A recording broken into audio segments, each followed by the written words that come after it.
Hello and welcome to another video. Now this is part 2 of my second time going through unpopular opinions on my channel, so if you want to watch that, I'll leave it linked up there. It's in no particular order, so you can watch this one first and then the other one. I'll also leave a link to the playlist of all the times I've done unpopular Percy Jackson opinions. So let's just jump right into it because we have a couple here that I want to talk about, so let's go. First of all, this is so long for like the 4 words that are written on it. Yay. Okay, Jason isn't Roman Percy, and I agree with this unpopular opinion. So a lot of people tend to compare Jason with Percy a lot just because in the Heroes of Olympus series, Percy was the one taken from the Greek camp and Jason was the one taken from the Roman camp. So obviously people tend to draw parallels between them, but that is where their similarities end. Just because Percy was the one to beat Kronos at Mount Olympus, and just because Jason was the one to beat that one Titan guy at Mount Rushmore, no, not Mount Rushmore, the mountain in San Francisco, doesn't mean they're the same person, just a Greek or Roman versions of each other. Their personalities could not be more different. Like, Percy is a kind of a rebel, he is a troublemaker, he is completely impulsive, witty, and sarcastic. On the other hand, Jason is level-headed, he is trustworthy, not to say that Percy isn't, he is responsible, he is more of your archetype of a leader, and he is just more composed. So I would not say they are different versions of each other because that could not be further from the truth. If anything, Percy has more similarities with Leo or Piper, personality-wise. Okay, then we have, let's see, another good one. Luke wasn't a hero and wasn't redeemed. Now, in my unpopular opinions, in the comment section, I saw many versions of this. Like, Luke was a hero, he was redeemed. Luke was a hero, he wasn't redeemed. Luke wasn't a hero, but he was redeemed. Or this one, Luke wasn't a hero and he wasn't redeemed. Now, which one do I agree with? I'd say none of them, because I don't think Luke was a hero, and I don't think what he did redeemed him, but I do think Luke sacrificed his life at the end, and I do feel that counts for something. Like, he's not Octavian. He didn't die being a horrible person, having done horrible things. At the end, he saw all the bad things he had done, and all the horrible things he'd done to get there, and he was like, man, this is not something I want to happen because of me. And he took things into his own hands, literally, and he was the one to fulfill the prophecy. He was the one to defeat Kronos in the end. So even though it's literally his fault, because it was his body that he willingly gave to Kronos, well, I don't know willingly, but he knew what was coming. So, I don't know, I don't think he was completely redeemed, but I think he could have gone on a road to redemption. With the things he did, with all the people who died because of him, I don't think he could ever 100% be redeemed, even if he sacrificed himself hundreds of times. But I do think that he wasn't as bad as other people make him to be just because he did sacrifice his life in the end. But that isn't to say that I just thought of this right now. Maybe that was a bit selfish of him, wasn't it? Because if it hadn't been his body that Kronos has possessed, would he really had such a big change of heart? Because he didn't want to be possessed by Kronos. He did want Kronos to come back.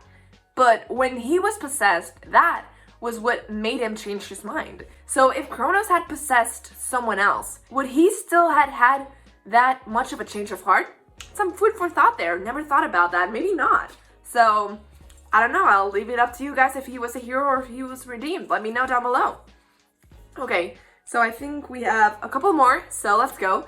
Solangelo was rushed, and it came out of nowhere.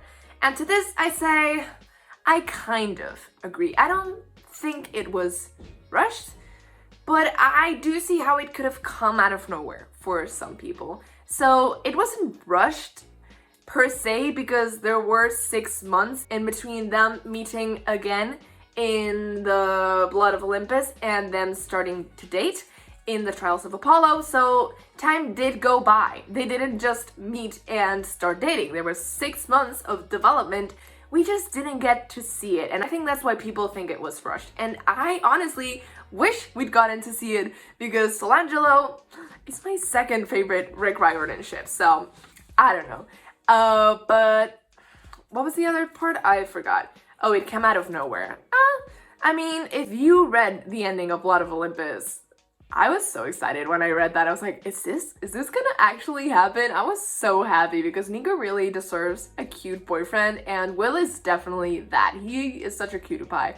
I can't wait to see more of that. But I don't know, if you read that, you could tell that there was something going on. And there have been couples that people have not complained about that have been less developed. Like, what the hell? Why are Travis and Katie dating? They're not even important characters.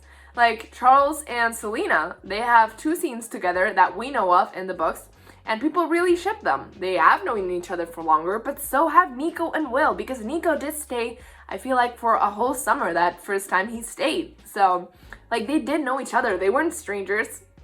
So, I don't know. I can't say I completely agree, but I can't say I completely disagree either. I'm just a biased shipper. Okay, we have 3 more. Let's see what we get. Something spicy. Okay.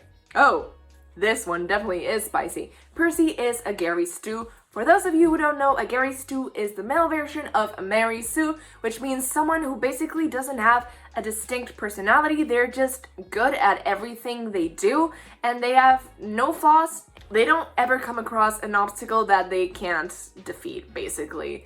And I don't think so. I don't think Percy is a Gary Stu, because we do know he has many flaws. That is like one of the biggest characteristics of Percy in the whole series. He has dyslexia and ADHD, which makes school so freaking hard for him. And just because of that, you're like, the poor guy has such a hard time in school. He literally gets kicked out of 6 schools in 6 years. Like, this guy is not a Gary Stu. He doesn't have things handed to him. Like, he spends all of the books basically being an outcast. Even in the first book, at Camp Half-Blood, he is an outcast. He doesn't have that many friends, and everything is not easy for him, you know? Reading is very hard. Paying attention is hard. I know, like, the training and the demigod stuff do come very easily to him, but the people stuff does not. Percy is not very good with people, because he doesn't always, he's a little bit dense, okay? He doesn't always get the vibe people are giving off. And sometimes he makes mistakes, you know? Like, he is a very dense guy. So, this unpopular opinion is so shocking, it's literally killing me. Oh my god. So I would never say that Percy is a Gary Stu, just because most of the series is about exploring his flaws and how some of those flaws make him a stronger hero, and how some of them make him a very dense dude that can never tell what people are thinking, or most of all, what they are feeling. He's very bad at reading other people's feelings. Like, this guy is so freaking dense. Like, relationship-wise, so dense. He's like denser than a brick wall. So, 2 more. Let's see what we got. I don't even remember what I wrote. Okay, Percy in Stop Moving. Percy in Heroes of Olympus was like a child who could barely control his powers, and I do feel like Percy was written as even more of comic relief than in the first series, because, I don't know, they make him sound so stupid sometimes, and he does come across like, not like someone who defeated Kronos and saved Olympus and the world, you know? So I do kind of agree with this one to that extent. But like I've said before, I do think he was greatly out of character in the Heroes of Olympus, and they did make him more stupid than he actually was, which is sad. But let's see the last one. I do not remember this. It's short, okay. Okay, I like it. It's a juicy one to end this video with. Hazel is the most powerful demigod. I can already hear people typing, Percy is the most powerful demigod. And, okay, he's one of the contenders because he is one of the big 3. But if we go by just that alone, then Talia could be one of the most powerful ones. Also Nico, and also Hazel. But I don't think Percy is the strongest demigod. I do think Hazel is a very strong contender. And I also think that Piper is one of the strongest demigods. But you know why? Because I feel like this more versatile a power is, the more powerful the demigod is. Because, okay, let's face it, Percy, you have gotten lucky and you have found water in many of your battles. But what if, I hate to say that Jason was right, but what if Jason was right? You were in Kansas, in the middle of a field. How would you have defeated him with no water? Like, I know sometimes he gets water from the ground, but that was because there was an underground spring, you know? It wasn't out of nowhere. So Percy, without water nearby, could be defeated by most of the 7. So Percy is out of the running. Also, Talia is scared of heights. She can't fully use her powers, so she's out of the running.